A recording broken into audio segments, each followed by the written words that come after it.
দিনে 1 সপ্তাহ। দিনগুলোর 7টি নাম। 7টি নাম। এখন আমরা 7 দিনের নাম দেখব। যে দিন থেকে আমাদের ক্লাস শুরু হয় আমরা সেটা থেকে শুরু করব, ঠিক আছে?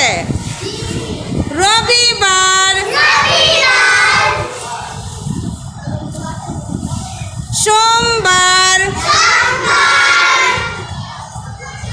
মঙ্গলবার, বুধবার, বৃহস্পতিবার, তারপর কি বার আসে? হ্যাঁ, তারপর আসে শুক্রবার।